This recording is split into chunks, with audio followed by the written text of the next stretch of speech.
Bueno, vamos a orar y darle gracias a Dios. Bendito Señor, queremos agradecerte, Padre, por un día más, Señor, que nos permites pues ver tu palabra, estudiarla, Señor, recibir tu consejo, Señor, y sobre todo, Padre, para poder tomar buenas decisiones, Señor, para poder caminar, Señor, delante de ti, agradándote bajo tu voluntad. Te damos muchas gracias porque eres bueno y eres fiel.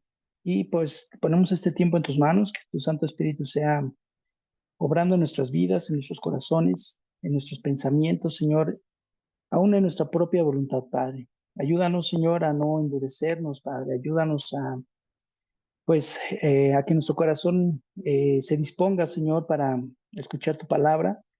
Queremos estar prestos, Señor, a ella, no echar, pues, pues todo, ¿verdad? A un lado, no echarlo a la borda, Padre Santo, sino que lo guardemos, Señor, para un bien nuestro, Señor. Ayúdanos, Señor, quedamos en tus manos, en el nombre glorioso de Jesús. Amén. Bueno, pues vamos a empezar. Eh, pues la vez pasada, bueno, los últimos dos devocionales, hemos hablado de las decisiones. Primero hablamos qué decisión debo tomar y vimos pues los caminos que hay, ¿verdad? Para poder tomar decisiones. Dios pone el bien y el mal delante de nosotros, pero pues depende de nosotros, qué es lo que queramos nosotros tomar. Entonces, pues eso fue hace 15 días. La semana pasada vimos las consecuencias de mis malas decisiones. Sabemos que una mala decisión tiene consecuencias, pues, no gratas, así como tomar buenas decisiones tiene buenas consecuencias. Entonces, cada uno lleva, eh, pues, cada decisión tiene su repercusión. Cuando tomamos buenas decisiones, aprendemos nosotros, pues, sobre todo es aprender a obedecer a Dios para poder nosotros tomar esas decisiones correctas, pedirle a Dios su consejo, porque a veces no se creen o no creemos, ¿verdad? Que Dios habla, pero sí, Dios habla. A veces pensamos que como no vemos a Dios, pues decimos, pues no está Dios aquí o no me escucha, pero Dios está en todos lados y sobre todo en un corazón que está dispuesto a obedecerle. Es por eso que mucha gente o muchas religiones lo que necesitan ellos es tener algo delante de ellos para poder ellos tener esa fe o esa convicción de que alguien les está escuchando, aunque sabemos que no sucede así. Entonces, la fe no es por vista, la fe es la convicción, ¿verdad? De lo que no vemos, lo que esperamos sin verlo. Sabemos que Dios existe y aunque no podemos verlo, ese es tener fe. Saber que Dios nos oye, que Dios nos escucha, eso es tener fe. Pero cuando ponemos algo, cuando anteponemos algo que no es Dios, algo, alguna imagen, algo que Dios aborrece realmente, entonces eso ya no es fe, ya no es caminar por fe, porque se necesita algo que podamos o que pueda motivarnos, ¿verdad? Para poder creer. Pero bueno, eso son las consecuencias. Hay malas consecuencias de caminar de una manera así, una manera errada, una manera que no es correcta delante de Dios. Y pues ahora vamos a ver en este devocional, lo he titulado Mi mejor decisión. Primero ya vimos qué decisión voy a tomar. Es una decisión voluntaria, es una decisión que yo voy a decidir tomar bajo mi voluntad, pero también hay las consecuencias. Entonces ahora, ¿cuál será esa decisión? La mejor decisión, ese es el título, Mi mejor decisión. Y bueno, pues lo importante y principal de todas las cosas es poder tener sabiduría e inteligencia para tomar esas decisiones. La sabiduría, eh, Dios da la sabiduría, porque dice la Biblia que hay sabiduría terrenal, animal, diabólica, así dice la Biblia que hay esa sabiduría. Esa sabiduría es sabiduría meramente humana, pero impulsada también por Satanás. O sea, él confunde los pensamientos, confunde nuestras mentes e interviene él también en las decisiones de las personas, además de nuestra propia concupiscencia. La concupiscencia del hombre es un deseo desenfrenado de mi carne, o sea, de mí. Hay veces que Satanás y los demonios a veces ni siquiera tienen que hacer algo para que yo tome decisiones equivocadas para pecar. Entonces, eh, lo que Dios quiere, pues, es de que nosotros tengamos sabiduría e inteligencia. La sabiduría Dios la da para poder aplicar lo que ya hemos aprendido de la palabra de Dios. Eso es la sabiduría, tener sabiduría, que todo lo que yo estoy escuchando en estos devocionales, poder entregar mi vida a Cristo y poder aplicar todo lo que estoy aprendiendo. Pero la inteligencia, Dios también la da para los bienes que uno tiene. Es decir, que con la inteligencia yo voy a tomar buenas decisiones para administrar el dinero, voy a tomar buenas decisiones para poner un negocio. Eso es tener inteligencia, dice la escritura, ¿verdad? Que la sabiduría es mucho mejor que el oro. O sea, ni todo el oro podría comprar la sabiduría que proviene de Dios.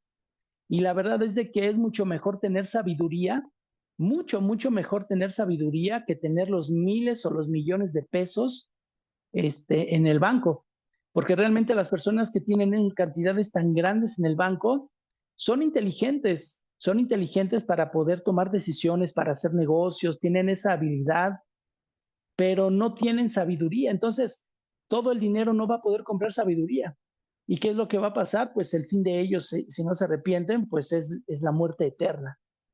Entonces, ¿qué es lo que debemos pedir a Dios? Pues es sabiduría, primeramente. Dice que el principio de la sabiduría es el temor a Jehová, es decir, el respeto, el sumo respeto a Dios. Y la inteligencia dice que es mejor que la plata. Estamos hablando de dos metales preciosos. Tanto el oro como la plata son metales que tienen un alto valor, sobre todo el oro, tiene un alto valor comercial, ¿verdad? Pero Dios hace esa comparación, ¿verdad? Dice, es mejor la sabiduría que el oro y mejor la inteligencia que la plata. Entonces, pues debemos de tomar en cuenta que en esta vida siempre van a haber momentos en los que debemos tomar decisiones. Y la mayoría de las veces no pensamos en las consecuencias que vendrán después de haberlas tomado. Y si la decisión es correcta, entonces habrá buenos resultados, pero si las decisiones son equivocadas, entonces vendrán consecuencias que lamentaremos mucho cuando llegue ese día. Pero sobre todo una mala decisión tomada terrenalmente trae consecuencias malas. Pero aquí no nos estamos enfocando tanto en lo material, no tanto en lo físico, no nos estamos enfocando en los bienes que podemos obtener, el trabajo, el dinero, los bienes materiales, ¿no? Lo que a Dios le importa es que tomemos decisiones correctas para el bien nuestro, de nuestra alma, porque tomar una mala decisión, aparte de que vamos a sufrir las consecuencias aquí en la tierra, pues una mala decisión de no tomar en serio las cosas de Dios, de seguir en idolatría, de seguir en el pecado, de seguir haciendo las cosas que Dios aborrece, trae consecuencias eternas. Y la gente no piensa en eso. Y no piensa en eso y se los digo porque yo así viví. Yo viví mucho tiempo de una manera que no era correcta delante de Dios, pero a mí no me interesaba porque pues yo lo único que quería nada más era vivir mi vida y solamente eso quería yo hacer. Pero pues realmente uno se da cuenta al paso del tiempo y después de tantos desaires, tantas este, malas experiencias, malos resultados, se da uno cuenta que no se tomaron buenas decisiones y pues lamentablemente se tienen que sufrir las consecuencias, pero la diferencia es que ahora cuando entregamos nuestra vida a Cristo, las cosas son diferentes. Dios nos da la fuerza para soportar, pero también Dios nos ayuda. Entonces, esto es lo que debemos hacer, debemos de tomar buenas decisiones y pues ahora lo que vamos a ver, ¿cuál es mi mejor decisión? Voy a leerles el Salmo 25, 8 y 9. Les voy a leer, dice así. Dice, bueno y recto es Jehová, por tanto, él enseñará a los pecadores el camino, encaminará a los humildes por el juicio y enseñará a los mansos su carrera. Aquí lo que habla el salmista es que afirma, ¿verdad? Es una afirmación que bueno y recto es Dios, bueno y recto es Jehová. Dice, por tanto, Él enseñará a los pecadores el camino. ¿Qué es lo que quiere decir aquí el salmista? Bueno, lo que él está expresando es de que Dios es tan bueno Dios es tan misericordioso y es recto que Él enseña cuál es el camino a seguir a los pecadores. Y entonces pensemos, ¿cuál es el camino? ¿Cuál es el camino que Dios quiere que sigamos? Bueno, pues el camino que Dios quiere que sigamos es el camino que ya está marcado y está trazado por Jesucristo, porque Jesús es el camino y es la verdad y es la vida, y nadie llega al Padre si no es por Él. Entonces, aquí lo que el salmista expresa, dice, por tanto, Él enseñará, o sea, ¿quién? Dios enseñará a los pecadores el camino. Dios enseña que debemos cambiar nuestras vidas, Dios enseña cuál camino debemos tomar, Dios enseña cómo debemos conducirnos, Dios enseña cómo debemos actuar, hablar. Eso es lo que Dios enseña. Y el verso 9 que dice, encaminará a los humildes por el juicio y enseñará a los mansos su carrera. Es decir, a los que son humildes de corazón, Dios va a enseñar, enseñará, encaminará a los humildes por un juicio recto, por un juicio correcto delante de Dios, dice, y enseñará a los mansos su carrera, es decir, enseñará a los que hemos entregado nuestra vida a Cristo, Dios va a enseñar cuál es el fin de nuestra carrera, cuál es el fin de nuestro camino. Y como todos sabemos, ¿cuál es el fin de un buen camino? ¿Cuál es el fin de una vida agradable a Dios? Pues es la vida eterna. Entonces, Dios en su misericordia, siendo bueno y recto, eso es lo que Dios nos enseña. Eso es lo que Dios enseña. Entonces, voy a leerles también del mismo Salmo, pero ahora los versos 12 y 14. De 12 al 14 dice, ¿quién es el hombre que teme a Jehová? Esto una pregunta. ¿Quién es el hombre que teme a Jehová? Él le enseñará el camino que ha de escoger. Es decir, pregunta, dice, ¿quién es? ¿Quién es el hombre que teme a Jehová? Y entonces afirma, Él, o sea, Dios le enseñará. ¿A quién le va a enseñar? Al hombre que teme a Jehová. Él le enseñará el camino que debe escoger. Es decir, yo temo a Dios, yo tengo temor de Dios en mi corazón. Bueno, ¿qué va a pasar? Pues Dios me está enseñando el camino que he de escoger o que he de estar escogiendo. Aparte de los caminos que son rectos para la salvación, bueno, también pues Él me enseñará también a caminar en una obediencia aquí en la misma tierra. Verso 13 dice, gozará él de bienestar. ¿Quién es el que va a gozar de bienestar? Bueno, pues el hombre que teme a Jehová. Y su descendencia heredará la tierra. Es decir, yo tomo la buena decisión de tener temor de Dios en mi corazón, de obedecer sus mandamientos. ¿Qué es lo que va a hacer Dios conmigo? Bueno, me va a enseñar el camino que debo escoger. Y gozará, dice, y gozará él de bienestar y su descendencia heredará la tierra. Es decir, no porque yo haya entregado mi vida a Cristo, mi descendencia ya automáticamente tenga la salvación. O sea, claro que no. La salvación es personal. Pero yo al tener ese temor de Dios, dice que mi descendencia heredará la tierra. O sea, mi descendencia heredará, puede heredar de mí el buen camino, puede heredar de mí la palabra de Dios, puede heredar de mí los consejos para salvación. ¿Por qué? Pues porque soy temeroso de Dios. Ahora, aquí ya entonces la descendencia también debe de tomar sus propias decisiones. Si yo a alguien le comparte, por ejemplo, en este caso nosotros que estamos en estos devocionales, yo les comparto la palabra de Dios, pero la decisión es de cada uno de ustedes. Ya no es mía, ya no es de nadie más, que es una decisión propia, una decisión personal, una decisión en particular. Pero si se echa en bolsa o en saco roto todo esto, pues trae consecuencias terribles. No estamos hablando de que a lo mejor se llegue a unas consecuencias eternas, porque puede ser que esto pues en algún momento haga ese efecto, la palabra de Dios tenga ese despertar, ¿verdad? Pues sí, ese avivamiento en el corazón del hombre, pero ¿qué tal en el tiempo que yo no hago caso? Tomo malas decisiones, tomo malos caminos, y cuando yo entregue mi vida a Cristo o se entregue la vida a Cristo, pues de todos modos tengo que sufrir las consecuencias de esos errores que cometí por no haber escuchado a tiempo y poner por obra en el tiempo que fui enseñado para caminar rectamente. Entonces, dice el 14, la comunión íntima de Jehová es con los que le temen, y a ellos hará conocer su pacto. Es decir, si yo tomo la buena decisión de entregar mi vida a Cristo, una comunión íntima, esto es, por ejemplo, vamos a suponer, ¿no? A ver, tenemos nosotros personas que estimamos mucho, que las apreciamos, pero aún nos consideramos como buenos vecinos o consideramos como buenas personas o una buena relación, pero también hay buenos amigos.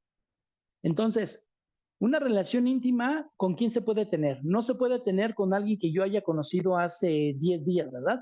No puedo tener una relación íntima porque sería una insensatez, una falta de sabiduría de mi parte contarle toda mi vida a alguien que apenas si conozco. Pero ¿qué pasa cuando ya tengo toda una vida de conocer a alguien y que yo sé que puedo confiar? Con ellos o con esas personas se tiene una relación íntima.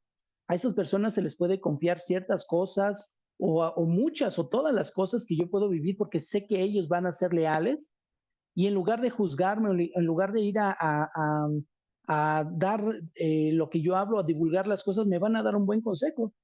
Entonces, la comunión íntima de Jehová es con los que le temen, es decir, esa misma confianza, bueno, no es un comparativo en confiar en un ser humano, confiar en Dios, sino es un ejemplo nada más, nada más es una ilustración, pero quienes tenemos una relación íntima con Dios, tenemos una mucho mayor probabilidad de que Dios nos hable y nos dé su consejo a alguien que no la tiene.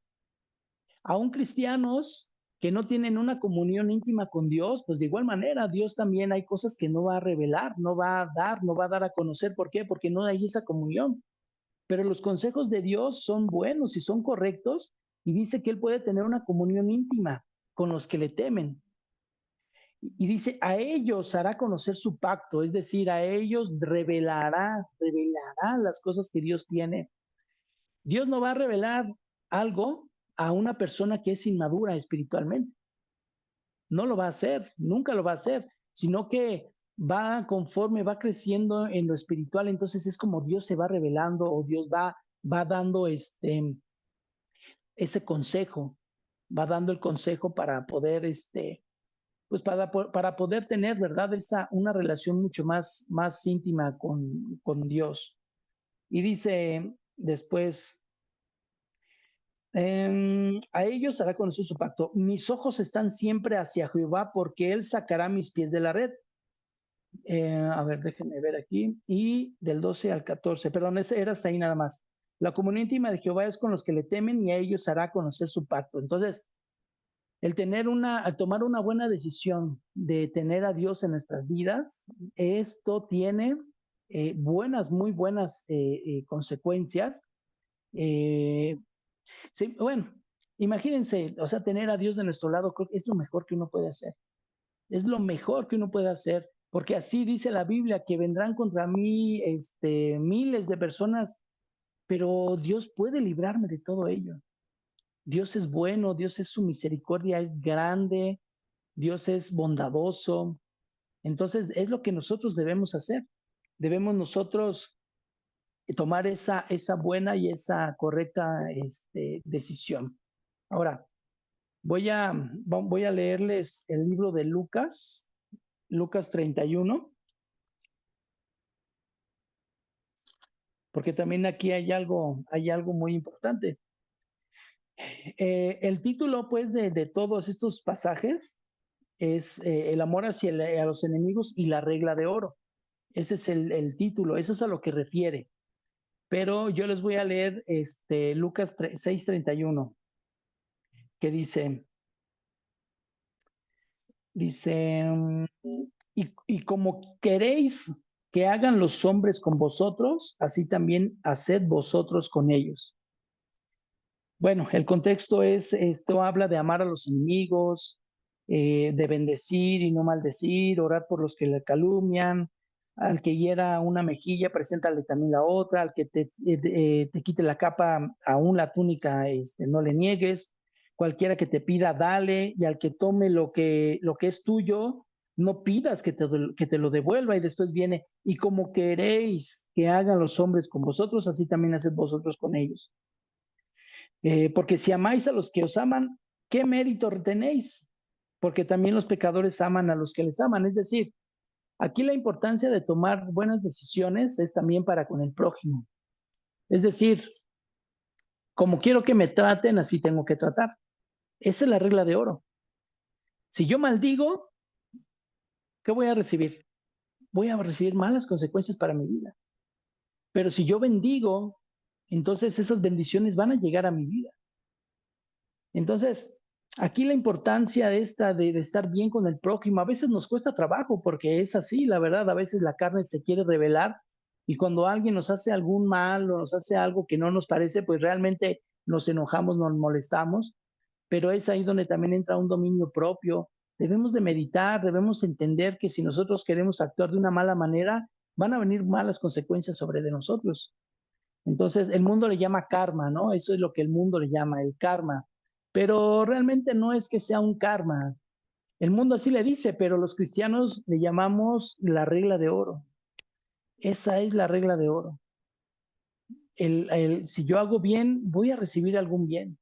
Si yo hago mal, pues de igual manera, ¿qué voy a esperar, no? Esa es la siembra y la cosecha, también así lo llama la Biblia. Si yo siembro semilla de naranja, pues no me va a dar limones, no me va a dar sandías, no me va a dar papayas, sino que me va a dar naranja. Si yo siembro limones, me va a dar limones. Lo que yo siembro es lo que me va a dar. Entonces pongámonos a pensar, si yo siembro rencor, ¿qué voy a recibir? ¿Amabilidad? ¿Perdón? Pues no, ¿verdad? Si yo siembro rencor, voy a recibir rencor, es lo que yo a recoger. Si yo insulto a la gente, estoy más propenso a que la gente me insulte a mí. Si yo siembro odio, pues estoy expuesto a que la gente me odie. Si yo amo a la gente, es lo más probable que la gente también a mí me ame. Aunque no es una ley, ¿verdad? En sí, de que voy a amar a todo el mundo para que me amen. No, eso no tampoco es. Pero hace referencia también a no meterse en problemas, a no meterse, es más, dice la escritura que Dios es el que da y el que paga conforme a las obras de cada uno.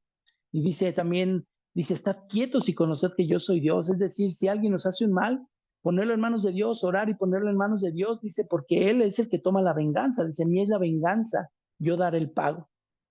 Entonces, ¿cuáles son mis buenas, mejores decisiones? Pues realmente mis mejores decisiones es entregar mi vida a Cristo, pedir su consejo y caminar en obediencia a Dios.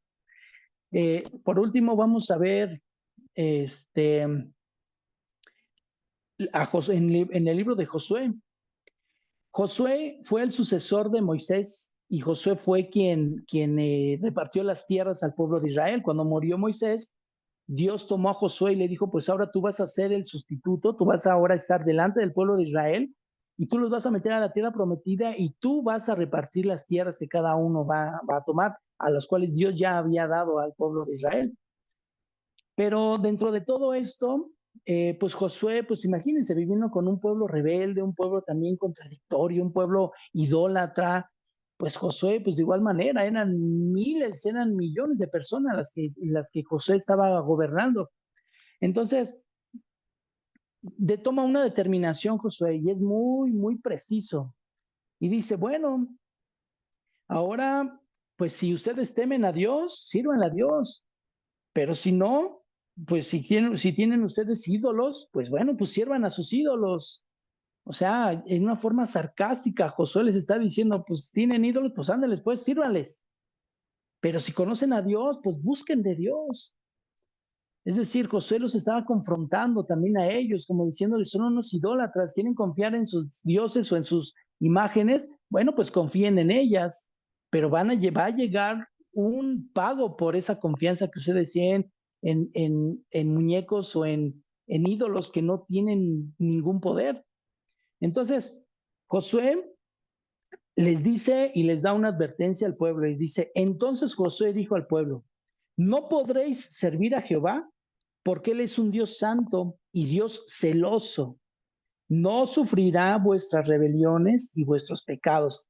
Fíjense que esta parte es bien importante porque Josué les dice, no pueden servir a Dios. Dios es un Dios santo y es un Dios celoso. Es decir, cuando alguien es un idólatra, Dios está celoso, se encela, pero no crean que un celo de que, ay, no me acepta como Dios, pero me encela mucho que adore. No, Él es celoso por su propio nombre. Él es celoso por su propio y santo nombre. Eso es el sentido, que Dios se encela porque Él es el Todopoderoso y lo están tomando a imágenes o están tomando a dioses ajenos que no tienen poder y le están dando, le están atribuyendo los milagros que Dios hace, se los atribuyen a las imágenes. Y dice que Dios es un Dios celoso. Él se encela de su propio. Dice también, dice que Dios dice, no sufrirá vuestras rebeliones. Eso de no sufrirá vuestras rebeliones, a lo que refiere es, no por siempre va a estar Dios soportando eso. Ese es el sentido. No sufrirá vuestras rebeliones y vuestros pecados. Es decir, no siempre Dios va a estar soportando la idolatría. No siempre Dios va a estar soportando la fornicación. No siempre Dios va a estar soportando la maldad en el corazón del hombre, sino que Dios va a tomar cartas en el asunto y puede emitir un juicio. Puede emitir un juicio y Dios está en su justo derecho porque Él es un Dios santo. Y dice, si dejareis a Jehová y sirviereis a dioses ajenos, Él se volverá y os hará mal. Fíjense, si ustedes siguen idolatrando, Dios cuando se les vuelva a ustedes, cuidado, cuidado, porque Dios toma venganza. Después de todo esto todo esto lo dice Josué, porque en el versículo 15, yo les estoy leyendo desde el 19 todo lo que ya Josué estaba hablando, porque Josué tomó una decisión. En el verso 14 dice, ahora pues, temed a Jehová y servidle con integridad y en verdad, es decir, decididos a hacerlo. Y quitad de entre vosotros los dioses a los cuales sirvieron vuestros padres al otro lado del río y en Egipto, y servid a Jehová. Eso es lo que Josué les estaba diciendo. Les estaba dando una muy buena recomendación, un buen consejo. ¿Para qué? Pues para que pudieran ellos tomar la mejor decisión.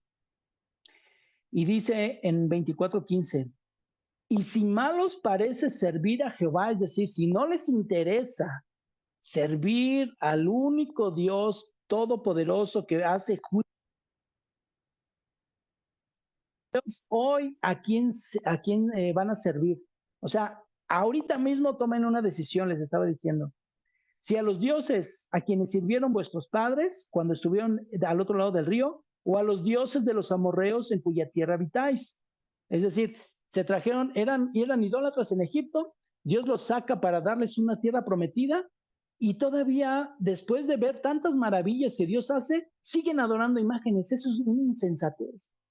Imagínense, ellos vieron cómo Dios abrió el mar, ellos vieron cómo salió agua de la roca, ellos vieron cómo llovía alimento del cielo, ellos vieron tantos y tantos milagros,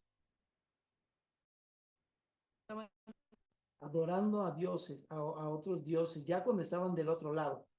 Y dicen, pero yo y mi casa serviremos a Jehová. Es decir, Josué determinó, ustedes quieren servir, vayan y háganlo, sírvanlo. Pero yo tengo la determinación y yo tengo la convicción de que yo y mi casa, es decir, de que yo, mi esposa y mis hijos y mis nietos y mis tataranietos serviremos a Jehová. Entonces, ¿cuál es la decisión que van a tomar? ¿Cuál es la mejor decisión que ustedes consideran tomar? Dios es bueno, Dios es misericordioso, pero como leímos, no por siempre, no sufrirá vuestras rebeliones y vuestros pecados. Es decir, no por siempre va a ser así, ¿eh?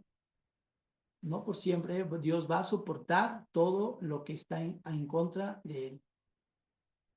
Y bueno, pues vamos a orar y pues medítenlo y ustedes tomen su propia decisión. Señor, te damos gracias, Padre, por tu fidelidad, por tu misericordia, gracias por tu palabra. Te pedimos, amado Señor, en el nombre de Cristo Jesús, que tú nos ayudes, que nos guardes, que nos ayudes a tomar las mejores decisiones, que nos des sabiduría, que nos des inteligencia, que aprendamos nosotros a no confiar, Señor, ni en las personas, y mucho menos en ídolos, Señor, sino solo en ti, Padre. Porque los ídolos, Señor, nada son, dice tu palabra. tienen ojos pero no ven, tienen nariz pero no huelen, tienen boca pero no hablan, manos pero no palpan, pies pero no caminan. Dice tu palabra que son ciegos, son sordos, son inertes, no tienen movimiento. Y dice tu palabra que así como ellos son los quienes los fabrican, pero también quienes confían en ellos. Ayúdanos, Señor, ayúdanos, Padre, convicciónanos, Señor, danos esa revelación, Padre, que tu Espíritu Santo conviccione, que nos incomode al pecado, que no nos dejes, Señor, pecar así de fácil, ni idolatrar tampoco, que no sea sencillo para nadie, Padre.